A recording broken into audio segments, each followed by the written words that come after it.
خطبے کے اندر جو آیہ کریمہ میں نے آپ اللہ کے سامنے تلاوت کرنے کی سعادت حاصل کی ہے،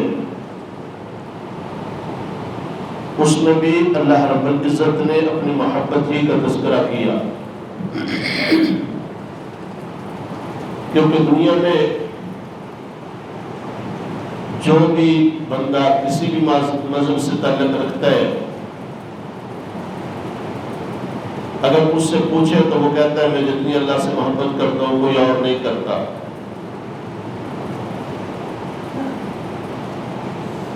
ہر ایک مذہب کے ماننے والوں نے جس وقت اس دعوے کو کیا کہ ہم اللہ سے بہت زیادہ محبت کرتے ہیں، تو قربان جائے اللہ رب العزت نے اپنے پیارے حبیب صلی اللہ علیہ وسلم کے ذریعے بتا دیا میری محبت کی معیار اور کثرتی کیا ہے۔ ایک یہ ہے کہ اپنی دل میں جو آئے اس طرح کہنا کہ میں اللہ سے محبت کرتا ہوں، یہ قابل قبول نہیں ہے۔ قابل قبول وہ محبت ہے جو اللہ کے رسول صلی اللہ علیہ وسلم نے بتائی۔ اللہ رب العزت نے واضح اس آیہ کریمہ میں اعلان فرما دیا، قل اے میرے محبوب صلی اللہ علیہ وسلم، بیان میں اللہ کا، آپ اپنی مبارک زبان سے اس بیان کا اعلان فرما دیجئے، ان کنتم تحبون اللہ، وہ لوگ جو کہتے ہیں ہم اللہ سے محبت کرتے ہیں، فاتبعونی، ان کو چاہیے کہ وہ میرے پیچھے چلیں، میرا اتباع کریں، یحببکم اللہ، پھر انہیں اللہ سے محبت کے دعوے نہیں کرنے پڑیں گے، خود کائنات کا خالق و مالک ان سے محبت کرے گا۔ کہہ دیجئے سبحان اللہ۔ یعنی کتنا بڑا انعام ہے نبی پاک صلی اللہ علیہ وسلم کی اتباع، آپ کی تابعداری، آپ کے پیچھے چلنا، کہ اللہ رب العزت نے حکم دے دیا کہ جو حضور کی تابعداری کرے گا، اتباع کرے گا، اسے پھر محبت کا دعویٰ کرنے کی ضرورت نہیں ہے۔ یہ کائنات کا خالق و مالک خود اس سے محبت کرے گا۔ وَيَغْفِرْ لَكُمْ ذُنُوبَكُمْ، جب اللہ اس سے محبت کرے گا تو پچھلے تمام گناہوں کو معاف فرما دے گا۔ تو اللہ رب العزت نے گویا اس آیت کریمہ میں 3 چیزیں بیان کی ہیں۔ پہلی چیز اللہ نے اپنی محبت بیان کی۔ پہلی چیز کیا بیان کی؟ اللہ نے اپنی، خوشبو پھر لگائیے گا، اللہ نے کیا بیان کی؟ پہلی چیز اس میں اپنی محبت بیان کی، اور دوسری چیز محبت حاصل کرنے کا طریقہ بیان کیا۔ دوسری چیز کیا بیان کی؟ محبت حاصل کرنے کا طریقہ۔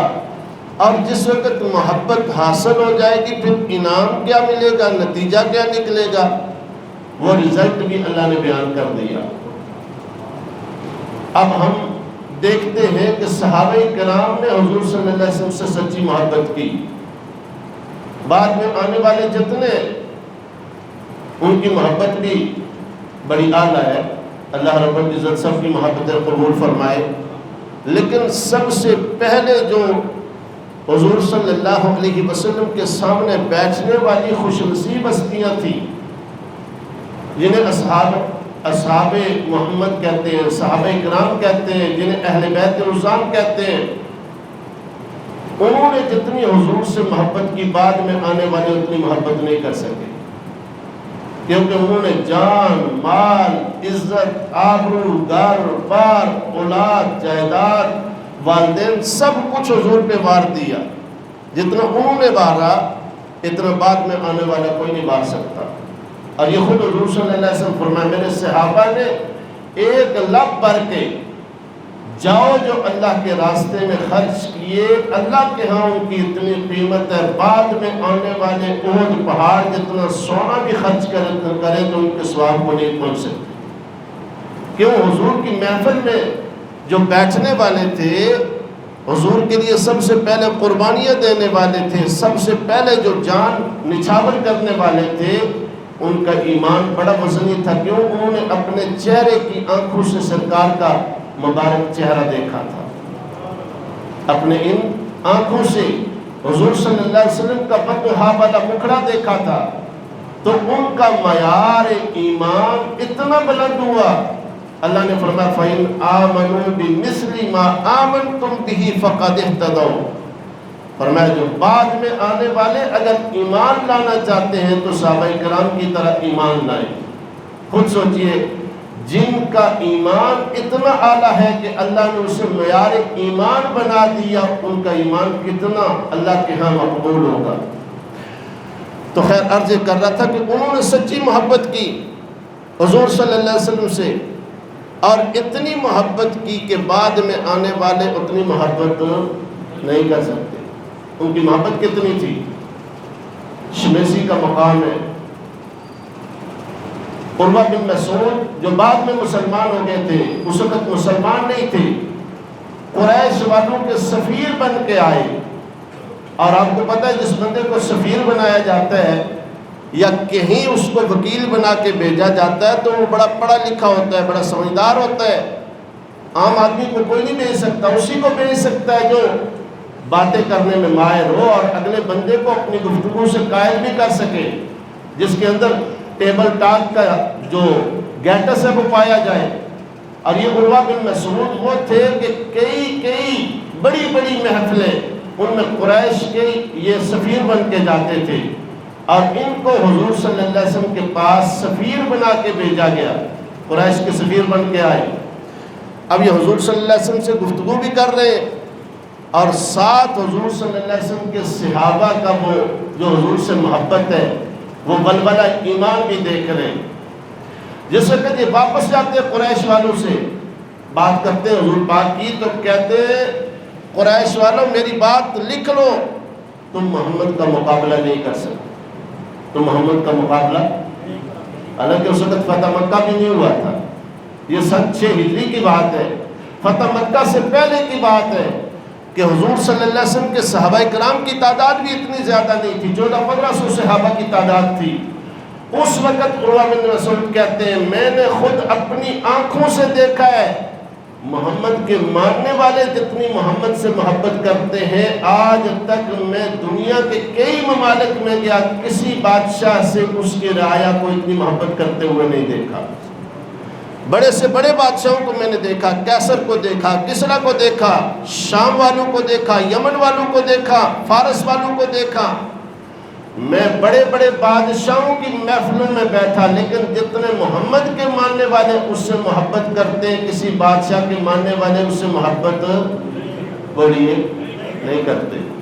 پھر مثال بھی دی، کہا محمد کے ماننے والے اتنے اس سے محبت کرتے ہیں کہ اس کی محفل میں آنکھ اٹھا کے نہیں دیکھتے، ادب سے سر جھکا کے بیٹھے رہتے۔ محمد صلی اللہ علیہ وسلم کی بات زبان سے جو نکلتی ہے بعد میں پوری ہوتی ہے، تعمیل کرنے والے پہلے اٹھ کھڑے ہوتے ہیں، اور میں وہ پہلے سے، اور ہر ایک کا یہ ذوق ہوتا ہے، ہر ایک کے دل کی یہ خواہش ہوتی ہے میں حضور کی بات پہ عمل کروں، اور میں ہر ایک سبقت لے جاتا ہے عمل کرنے میں۔ اور میں تمہیں کیا بتاؤں قریش والوں، محمد کے ماننے والے اس سے اتنی محبت کرتے ہیں، میں نے خود دیکھا ہے محمد وضو کر رہا تھا اور وضو کا پانی محمد کے ماننے والے زمین پہ نہیں گرنے دیتے، جہاں پانی گرتا ہے نیچے اپنا ہاتھ رکھ دیتے ہیں، اور وہ جو محمد صلی اللہ علیہ وسلم کے ہاتھ دھونے کا پانی ہے، چہرہ دھونے کا پانی ہے، وضو کے بازو دھونے کا پانی ہے، فرمایا وہ صحابہ نیچے نہیں گرنے دیتے، اسے اپنے ہاتھوں سے لے کے چہرے پہ مل لیتے ہیں۔ حتیٰ کہ اس سے بھی بڑی بات تمہیں بتاؤں، قریش والوں محمد کے ماننے والے تو اتنے زیادہ اس سے محبت کرتے ہیں کہ محمد صلی اللہ علیہ وسلم اپنا لعاب دہن، جس کو ہم اپنی زبان میں تھوک کہتے ہیں، لعاب دہن زمین پہ پھینکتے تو صحابہ اکرام ہاتھ آگے کر لیتے اور اس کو بھی تبرک کے طور پہ سینے پہ مل لیتے، پر میں اتنے محبت کرتے ہیں کہ حضور نبی رحمت صلی اللہ علیہ وسلم سے آگے نہیں چلتے، پیچھے چلتے ہیں۔ اور آپ صلی اللہ علیہ وسلم جس بات کا حکم کرتے ہیں، فرمایا محمد صلی اللہ علیہ وسلم کے منہ سے وہ بات بعد میں پوری ہوتی ہے، حکم کی تعمیل پہلے صحابہ کرتے ہیں۔ فرمایا اتنے جو ماننے والے لوگ ہیں، اتنے حضور صلی اللہ علیہ وسلم سے محبت کرنے والے لوگ ہیں، فرمایا تم ان کا مقابلہ نہیں کر سکتے۔ اور یہی بات ہے کہ بعد میں حضور صلی اللہ علیہ وسلم کو جب اللہ نے فتح عطا کی تو عروہ بن مسعود کہنے لگے بتاؤ بھائی میں نے کہا نہیں تھا۔ اور پھر خود سوچئے، ایک ٹی وی کے اوپر بیٹھا ہوا تھا، یہ مختلف جو مستشرق ہوتے ہیں تبصرے کرتے ہیں دین اسلام پہ، وہ کہنے لگا کہ دین نعوذ باللہ تلوار سے پھیلا ہے۔ جیسے لوگ کہتے ہیں یہ جو یہود و نصارے ہیں، دوسرے تیسرے اسلام کے دشمن کہتے ہیں جی اسلام تلوار سے پھیلا ہے۔ تو ہمارے ایک مفتی صاحب ہیں، انہوں نے کہا بھائی مجھے یہ بتاؤ وہ تلوار خود بخود چل رہی تھی یا کوئی چلانے والا تھا؟ اس نے کہا وہ چلانے والے بدو لوگ تھے، مکہ کے رہنے والے۔ مفتی صاحب نے اگلا سوال کیا، کہنے لگے وہ جو بدو لوگ تھے جو حضور کے قریب آ گئے تھے، جنہوں نے تلوار چلائی تھی، بتاؤ ان کو کس چیز نے حضور کے قریب کیا تھا؟ اسلام کے ماننے والے وہ جو حضور کے قریب آ گئے تھے، انہیں کون سی چیز ہے جس نے محمد صلی اللہ علیہ وسلم کے قریب کیا تھا؟ تھوڑی دیر خاموش ہو کے کہنے لگا حضور کے اخلاق ہے۔ فرمایا دین تلوار سے نہیں اخلاق سے پھیلا ہے، جس کی گواہی تم بھی دیتے ہو۔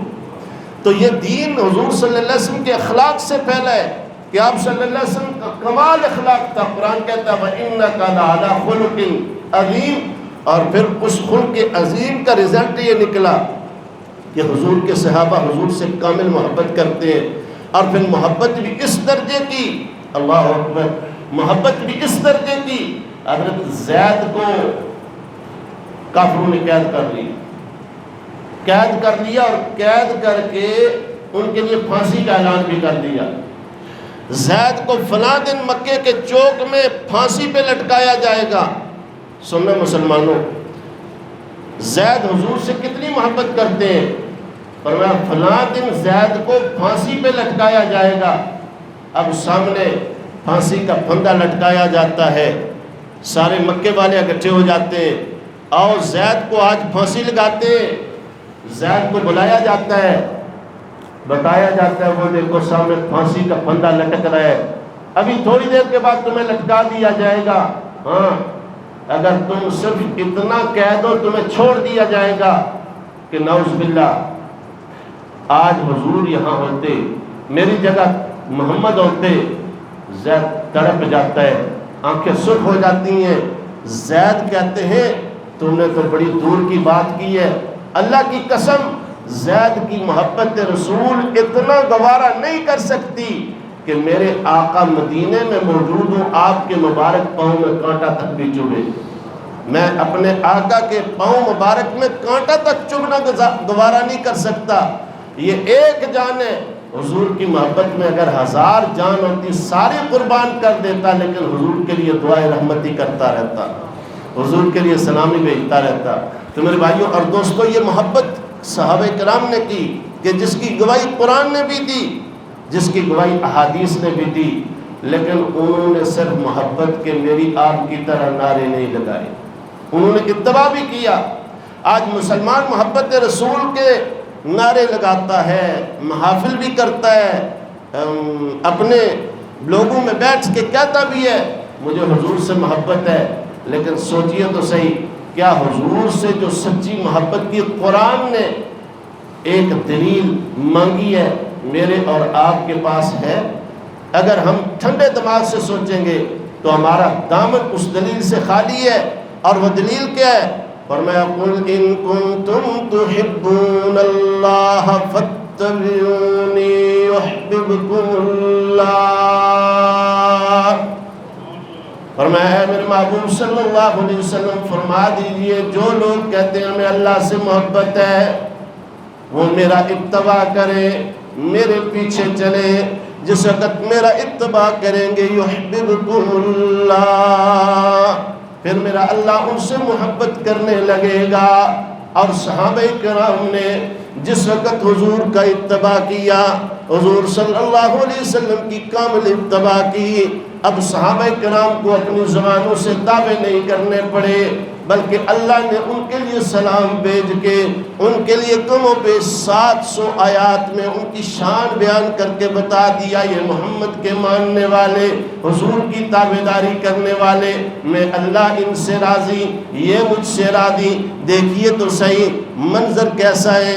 حضور صلی اللہ علیہ وسلم کے صحابی ہیں حضرت عبداللہ ابن عمر بن عاص، حضور کی محفل میں آئے، حضور صلی اللہ علیہ وسلم نے دیکھا ملک شام سے تجارت کر کے آئے ہیں، اب ایک چادر پہنی ہوئی ہے، بظاہر بڑی خوبصورت چادر ہے، بڑا کام ہوا ہے، اس پہ بڑے پھول بنے ہوئے ہیں۔ میرے اور آپ کے پیارے نبی صلی اللہ علیہ وسلم نے فرمایا عبداللہ کیا پہنا ہے تم نے؟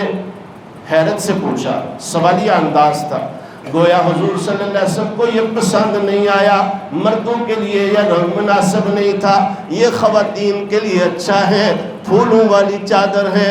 حضرت عبداللہ فوراً اٹھتے ہیں، مسجد نبی کے پاس ہی گھر ہے، سیدھے چلے جاتے ہیں، گھر میں تنور جل رہا تھا، اس چادر کو اتارا، اس میں ڈالا، واپس آئے، حضور کی محفل میں بیٹھے، حضور کی بات ہوئی، بات ختم ہوئی، حضور نے فرمایا عبداللہ تیرے کندھے پہ چادر تھی کدھر چھوڑی؟ یا رسول اللہ وہ چادر، آپ کا حیرت والا سوال جب میں نے سنا فوراً جا کے اس کو تنور میں ڈال دیا، آگ میں جلا دیا۔ ارے عبداللہ تیرے گھر خواتین نہیں ہے؟ یا رسول اللہ ہے۔ فرمایا ان میں سے کسی کو دے دیتے نا۔ یا رسول اللہ وہ چادر جسے حضور پسند نہ کرے میں اپنے گھر میں رکھنا گوارا نہیں کرتا، ایسی چادر جس کو حضور نے ناپسند کر لیا، اب میں اسے اپنے کندھے پہ تو درکنار، اپنے گھر والوں میں سے کسی کو دینا تو دور کی بات، میں اسے گھر رکھنا ہی گوارا نہیں کرتا، میں نے اسے جلا دیا۔ حضور کی ناراضگی آج میں اور آپ بھی سوچے نا، محبت کا دعویٰ ہم بھی کرتے ہیں، لیکن کیا کبھی ہم نے سوچا ٹھنڈے دماغ سے آقا جن کاموں سے ناراض ہوتے ہیں ہم انہیں چھوڑ دیں، حضور کو جو کام پسند ہے ہم انہیں کرنا شروع کر دیں؟ کیوں؟ اللہ نے فرمایا فَاتَّبِعُونِي يُحْبِبْكُمُ اللَّهُ۔ ارے اگر میرے محبوب سے محبت کرتے ہو تو محبوب کا اتباع کرو۔ کیا کرو محبوب کا؟ بولیے اتباع کرو۔ آئیے دیکھو نا یہ کون ہے؟ ابن عمر ہے، ان کے ساتھ حضرت نافع ہیں، ان کے غلام ہیں۔ ابن عمر جا رہے ہیں حج پہ، راستے میں ایک جگہ اپنا سر نیچے کیا، پھر آگے ہو گئے۔ اب وہ جو صحابہ کرام کے ساتھ جانے والے تھے وہ ایک ایک ادا نوٹ کرتے تھے صحابہ کی، اس لیے کہ صحابی وہی کام کرتا ہے جو نبی نے بتایا، نبی نے کیا۔ اب حضرت نافع آگے بڑھے، کہنے لگے ابن عمر آج میں نے یہ کام آپ کو جو کرتے ہوئے دیکھا، فلاں جگہ سے آپ گزرے، آپ نے اپنی کمر کو نیچے جھکا لیا، پھر تھوڑی دیر کے بعد اٹھا لیا، اس میں کیا راز ہے؟ کمر میں درد ہو گیا تھا، وجہ کیا بنی؟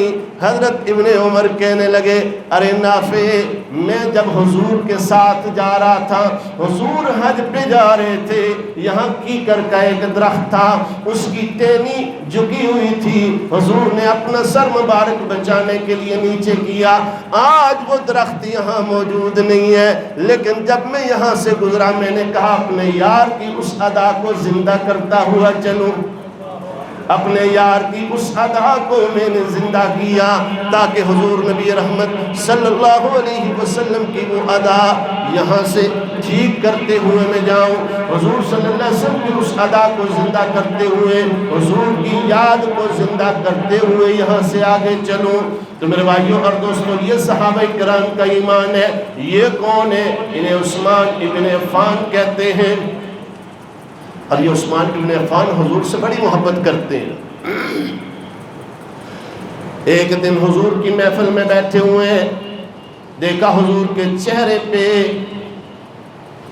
آثار ایسے ہیں جیسے بندہ بھوک کی وجہ سے پریشان ہوتا ہے، محسوس کر لیا، بانپ لیا کہ آج حضور صلی اللہ علیہ وسلم کو شاید آپ نے کھانا نہیں کھایا، سیدھے گھر جاتے ہیں، گھر والی کو کہتے ہیں جلدی کرو، حضور کے لیے کھانا تیار کرو، میں حضور کو لے کے آتا ہوں۔ حضرت عثمان رضی اللہ تعالیٰ عنہ آتے ہیں، یا رسول اللہ میرے ساتھ چلے نا میرے گھر، آج میرے گھر میں چراغاں ہو جائے، روشنی ہو جائے، یا رسول اللہ آپ کے مبارک قدم لگیں گے، برکت ہو جائے گی، یا رسول اللہ آپ کی دعوت ہے میں عثمان کے گھر۔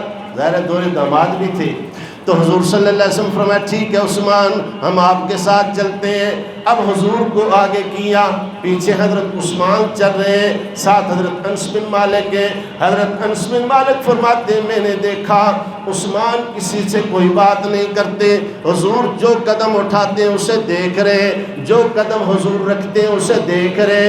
میں بڑا حیران ہوا آج عثمان کیا کر رہے ہیں۔ بعد میں نے پوچھا ارے عثمان آپ جس وقت حضور کے پیچھے چل رہے تھے، حضور کے ہر اٹھے ہوئے قدم کو، ہر رکھے ہوئے قدم کو بڑی توجہ سے دیکھ رہے تھے، وجہ کیا تھی؟ حضرت عثمان کہنے لگے آج حضور نے میرے گھر دعوت کھانی تھی نا، میں عثمان کو اتنی خوشی ہوئی، میں عثمان کو حضور کے آنے کی اتنی خوشی ہوئی، میں نے دل میں تہیہ کر لیا جتنے قدم حضور اٹھا کے میرے گھر آئیں گے میں عثمان اتنے غلام خرید کے آزاد کروں گا۔ اتنی محبت، حضور کی صرف دعوت نہیں کھلائی۔ اب دیکھیے حضور کی محبت میں اتباع کتنا کرتے ہیں۔ حدیبیہ کا مقام ہے، حضور صلی اللہ علیہ وسلم فرمایا عثمان تم جاؤ نہ مکہ میں ہمارے سفیر بن کے۔ اب مکہ کے لیلاٹ آدمی ہے، سب سے بڑے تاجر ہیں، اللہ رب العزت نے بے تحاشا مال دیا ہے، سر مال نہیں سخاوت بھی، اور مکہ والے سارے حضرت عثمان سے محبت کرتے ہیں سخاوت کی وجہ سے۔ اب مکہ میں داخل ہوئے، سعید ابن ابان آپ کا چچا زاد بھائی ہے، اس کے پاس گئے اور چلتے ہیں قریش والوں سے مذاکرات کرتے ہیں۔ کیوں مذاکرات کرتے ہیں؟ اس وجہ سے کہ مجھے میرے آقا نے بھیجا ہے کہ ہم اس وقت عمرہ کرنے کی نیت سے آ رہے ہیں، عمرہ کر کے واپس چلے جائیں گے، تمہارے ساتھ کوئی ہمارا لڑائی جھگڑا نہیں ہے۔ اس نے کہا ٹھیک ہے۔ اب کیونکہ حضرت عثمان اپنے چچا زاد بھائی سے عمر میں بڑے تھے، اس لیے اس نے کہا جی آگے چلیں۔ اب آگے چلنا شروع ہوئے، حضرت عثمان کا تیبند اونچا ہے پنڈلیوں سے، اپنا ٹخنوں سے۔ اب جس وقت تیبند اس حالت میں دیکھا، چچا زاد بھائی بول اٹھا کہنے لگا عثمان جلدی کرو، چادر نیچے کرو، ہم سردار لوگ ہیں نا، ہماری بڑی واہ ہے برادری کی، اس لیے ہماری برادری کپڑا نیچے رکھتی ہے، زمین پہ گھسٹتا ہوا جاتا ہے، لوگوں کو پتہ چلے یہ سردار لوگ ہیں، مالدار لوگ ہیں، بڑے لوگ ہیں۔ حضرت عثمان ابن عفان کہنے لگے ارے بھائی تجھے برادری کی لگی ہے، مجھے اپنے محبوب کی سنت کی لگی ہے، میں نے برادری کی ناک اونچی نہیں کرنی، میں نے اپنے محبوب کی ادا زندہ کرنی ہے، میرے محبوب کا جو تہبند ہے وہ ٹخنوں سے اوپر ہوتا ہے، اس لیے میں عثمان نے ٹخنوں سے اوپر رکھا ہوا ہے، میں اپنے محبوب کی اتباع میں اسے رکھتا ہوں اور اس کے بعد کبھی نیچے نہیں کروں گا۔ اب یہ محبت ہے کہ اتباع بھی کر رہے ہیں۔ یہ کون ہے؟ انہیں حذیفہ بن یمان کہتے ہیں، بخاری شریف کی حدیث ہے، حضور صلی اللہ علیہ وسلم فرمایا جاؤ نا کسریٰ کے محل میں جا کے اس کو میرا خط بھی پیش کرو، اسے دعوت اسلام بھی دو۔ حضرت حذیفہ بن یمان جاتے ہیں، اور جس وقت جاتے ہیں بادشاہ کو خط دیا، دعوت دینے لگے، اس نے کہا بعد میں دعوت دینا، پہلے کھانا کھا لو۔ اس نے پرتکلف کھانے کا اہتمام کیا تاکہ روب ڈلے مسلمانوں پہ، ہم اتنے کھاتے پیتے لوگ ہیں۔ اب اللہ رب العزت کی شان کہ حضرت حذیفہ بن یمان کھانے پہ پہنچے، ایگو کم کریں اس کی، کھانے پہ پہنچے تو ہاتھ سے نوالا نیچے گر گیا۔ حضرت حذیفہ بن یمان نے وہ نوالا اٹھایا دسترخوان سے اور اسے صاف کر کے کھانے لگے۔ کیوں؟ ہمارے پیارے نبی صلی اللہ علیہ وسلم کا مبارک فرمان ہے اگر نوالا کبھی نیچے گر جائے اسے اٹھا کے کھا لو صاف کر کے، اگر گندا نہیں ہوا، کیا پتہ کہاں زیادہ برکت ہے، کیا پتہ کس کھانے کے لقمے میں زیادہ برکت ہے۔ اس لیے نبی پاک صلی اللہ علیہ وسلم کا فرمان جس وقت آ گیا نا، حضرت حذیفہ بن یمان نوالا کھانے لگے، ساتھ بیٹھنے والے ساتھی نے گولی ماری، کہنے لگا مسلمانوں کی بے عزتی ہو جائے گی، یہ کسریٰ والے کیا سمجھیں گے، یہ سپر طاقت والے سمجھیں گے مسلمان ایک ایک نوالے کے لیے بھوکے ہیں، اور میں تمہاری مسلمانوں کی ناک کٹ جائے گی۔ حضرت حذیفہ بن یمان کہنے لگے اَأَتْرُكُ سُنَّةَ حَبِيبِي لِهَؤُلَاءِ الْحُمَقَاءِ، ارے میں ان بیوقوفوں کی وجہ سے اپنے محبوب کی سنت کو نہیں چھوڑ سکتا۔ میرے بھائیوں اور دوستوں، پورے بیان کا خلاصہ اور نچوڑ یہ ہے، اللہ فرماتے ہیں لوگوں اگر اللہ سے محبت کرتے ہو اور میرے محبوب کا اتباع کرو۔ جس نے صرف خالی خونی باتیں کی وہ ناکام ہو گیا، اور جس نے اتباع کیا، حبشے سے آنے والا بلال تھا، کالے رنگ کا، میرے بھائیوں اور دوستوں، ہونٹ موٹے موٹے ہیں، دانت چوڑے ہیں، ناک بڑی ہے، لیکن اللہ کے حبیب صلی اللہ علیہ وسلم کی اتباع کی، اتنا اونچا ہو گیا کہ فرش زمین پہ چلتا ہے، قدموں کا کھٹکا عرشوں پہ آتا ہے۔ حضور صلی اللہ علیہ وسلم جنت سے واپس آئے، ارے بلال تم کیا کرتے ہو جس کی وجہ سے تمہارا چرچا عرشوں پہ ہو رہا ہے؟ جنت میں نے اپنے آگے تیرے قدموں کی آہٹ سنی ہے۔ یا رسول اللہ آپ سے جو بات سنتا ہوں اس پہ عمل کر لیتا ہوں، حتیٰ کہ آپ نے فرمایا تحیت المسجد تحیت الوضو پڑھا کرو، یا رسول اللہ وہ بھی پڑھ لیتا ہوں۔ حضور نے فرمایا مبارک ہو بلال، تیری ان اداؤں نے تجھے اللہ کا اتنا محبوب بنا لیا ہے کہ جس سواری پہ میں محمد بیٹھ کے جنت میں جاؤں گا اس کی نکیل تیرے ہاتھ میں ہوگی۔ میرے بھائیوں اور دوستوں، وہ بلال جس کے دادے کا کوئی نام نہیں جانتا، اس نے حضور کی اتباع کی، اللہ نے اسے اتنا بلند کر لیا۔ قریش والے نیچے ہیں، ہاشمی نیچے ہیں، سید نیچے ہیں، لیکن بلال کعبے کی چھت پہ کھڑے ہو کے اذان پڑھ رہے ہیں۔ حضور نے بلال کو کعبے کی چھت پہ کھڑا کر کے بتا دیا قیامت تک آنے والے لوگوں کو جو بھی حضور کا اتباع کرے گا اللہ اسے اس طرح مقام عطا کرے گا۔ میں اور آپ بھی آج وعدہ کریں، ربیع الاول کا جمعہ ہے کہ ہم انشاءاللہ جو حضور کی بات سنیں گے اس پہ عمل کرنے کی کوشش کریں گے، کیوں عمل سے زندگی بنتی ہے، جنت بھی جہنم بھی۔ یہ خاکی اپنی فطرت میں نہ نوری ہے نہ ناری۔ میرے بھائیوں اور دوستوں، اللہ ہم سب کو عمل کی توفیق عطا فرمائے۔ وما علینا الا البلاغ۔